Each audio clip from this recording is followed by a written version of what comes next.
Good morning, everybody. I remember last autumn standing at a conference very similar to this conference, only it was a tad drier subject, I think you'll think. It was financing infrastructure in its widest sense. And I remember being very excited. And I was very excited because Mark Carney, the Governor of the Bank of England, the night before had said that he thought climate change was one of the biggest risks to the UK economy. And he thought that largely, I think, because of a lot of the flooding events which have been going on. Now, as he wakes up today, he might have a slightly different priority list in terms of his risks to the economy. But I think the importance of climate change and low carbon is still there. Twice in the last 3 weeks I've been to London. Every time there's been flooding which has disrupted their transport systems, which has affected facilities.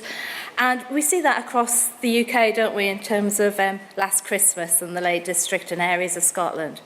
So the public sector's role in helping to deliver a low-carbon economy cannot actually be more important and more critical than it is today.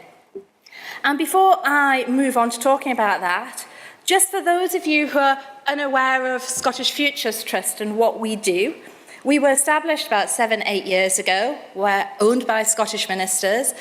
We have a remit to look at the effectiveness and efficiency of infrastructure investment in Scotland. So, what does that mean in practice? Well, we look after and manage a lot of the privately funded infrastructure investment programmes on the public sector's estate. We've got £2.2 billion worth of new hospitals, schools, roads, colleges in construction at the moment, all privately financed over the last few years. We have a remit around asset management and how we use our estates and how we work, both together as different public bodies, but internally within public bodies, and therefore what level and size of estate do we need. We not only look at public sector assets, we help out where there's a role for the public sector to facilitate delivery. So in digital, we work very closely with Scottish Government, and they're delivering their world-class programmes. And as it's just been said, I look after the low-carbon programmes, which we deliver across the public sector with local authorities, health facilities, Scotland. So what did I want to talk about, or what was I asked to talk about? Well, I was asked to talk about the public sector's role in delivering a low-carbon economy. So I took a deep breath, as you do, and I thought, well, actually, what do we mean by a low-carbon economy? It's something which we hear battered around all the time, and obviously has an impact if the Governor of the Bank of England's talking about low-carbon. But then also, what role should the public sector take in delivering that? And if I look at the first one, what do I mean by a low-carbon economy? I very sadly went back to my Google earlier on this week to think, actually, what do we mean?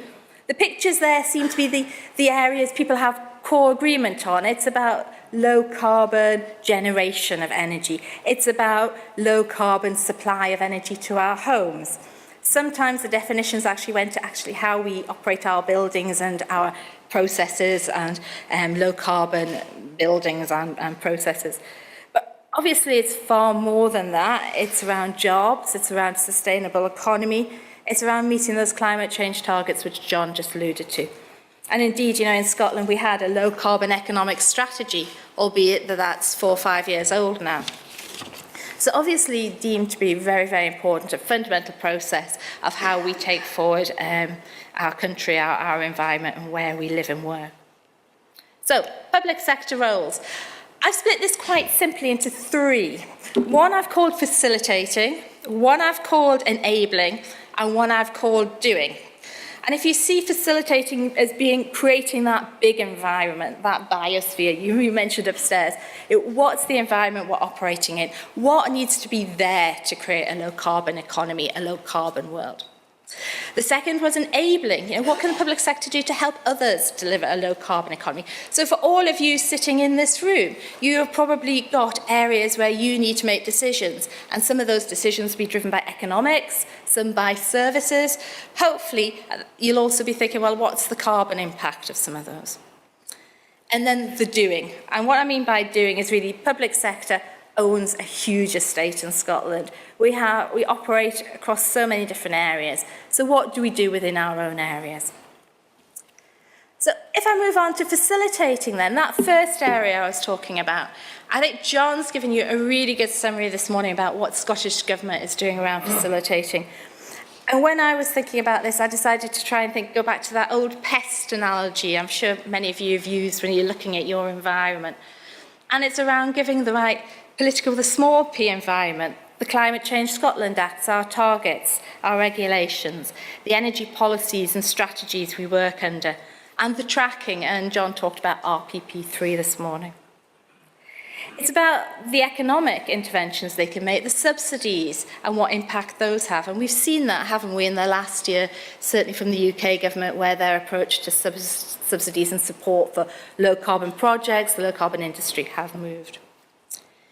It's about social and influencing social attitudes and behavioural change. So I often look back at recycling, and 20-odd years ago when I was at university, in fact, it's probably slightly more than that, but we'll ignore that, we used to laugh at a friend's mum who'd wash all the cans of beans before they threw them out in the bin.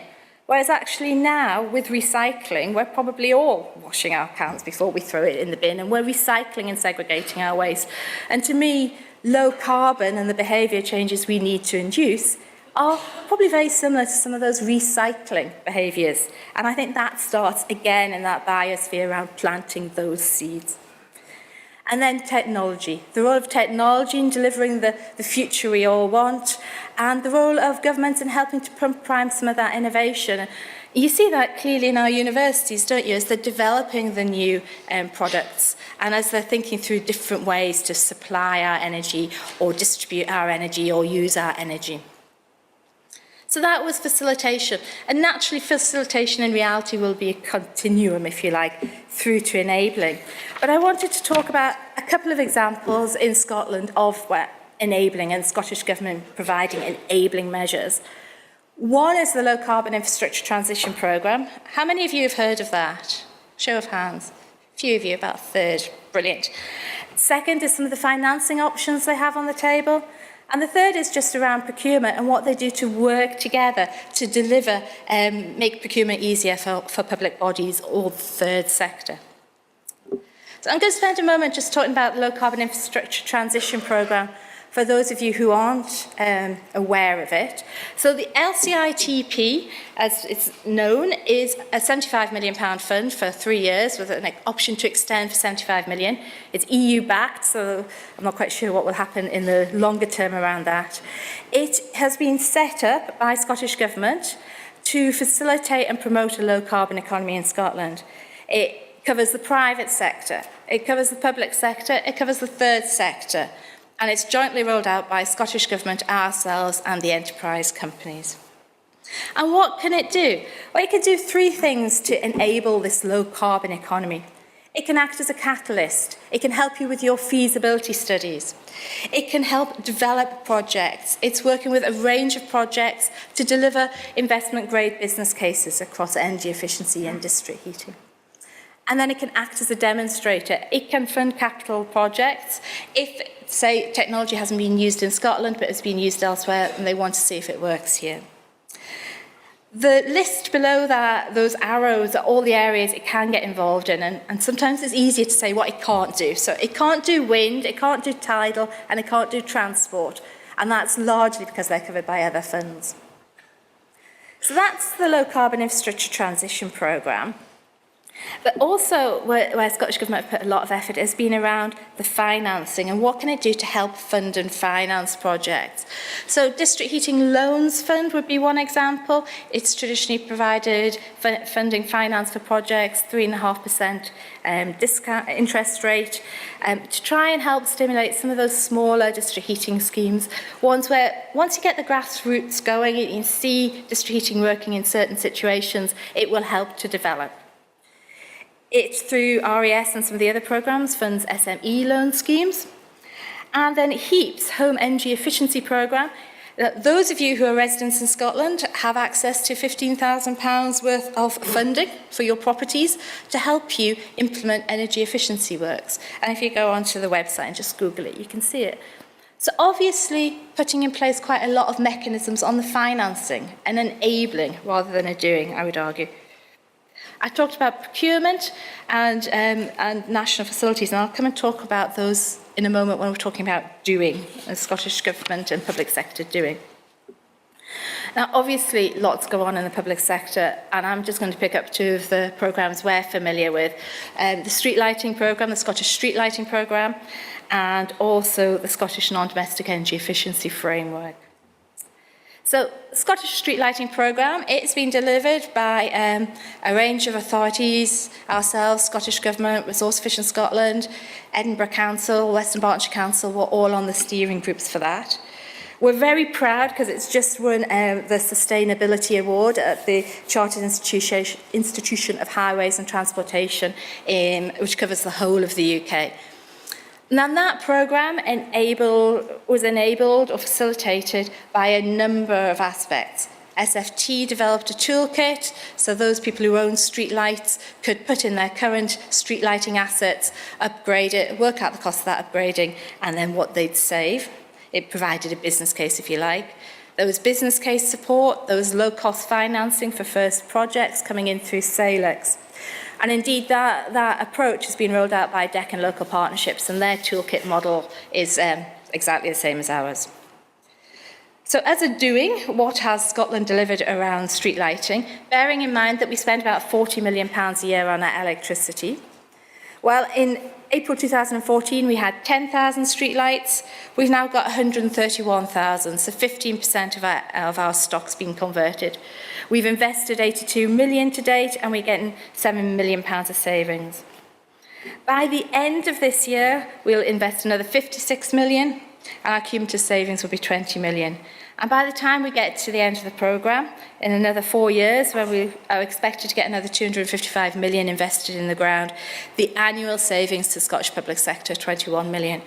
Now, LED street lighting saves about 65% of the carbon emissions for that type of for producing the lights in our street lighting. So a huge impact in terms of carbon, spend to save, and taking a national approach and working with local authorities who are obviously actually having to do and install it has been incredibly important. And Nigel, I'm sure, will come on and talk more about LEDs and how they work in practice. So the other area we've been working on with a number of people in this room, Health Facilitation Scotland, Edinburgh again, and Scottish Government, is the Non-Domestic Energy Efficiency Framework, which launched earlier this year. Energy efficiency, this framework works on the back of energy performance contracting. So if you imagine a building like this, a contractor would come in and say, actually, if we redo the windows, if we do the roof, if we put in the latest controls, we think we can save this much money. It'll cost you this will be your savings, and we'll guarantee that consumption saving. So a guaranteed savings approach. That framework, I've listed the providers on that framework, that is available to all the public and all the third sectors in Scotland. And certainly there's a raft of business cases being prepared with the help of LCIGP funding at the moment. There's also a project development unit being put in place to help support projects through that. So I'm here, and I can talk about that later on if people have questions. And also my colleague Jamie Goff, who you can catch, and other people from Health Facilitation Scotland and the councils are aware of it. So the framework is all about taking a strategic approach to assets. It's all about bespoke solutions, the right solution for your estate, and it's all ultimately about using the cash pound savings to fund the investment. And this is really just an example of how we want to combine measures. So you take measures with a low payback, the controls and equipment at the bottom of that diagram, combine it with ones with a high payback, such as insulation, and you get a nice package with a sort of 10, 15-year payback.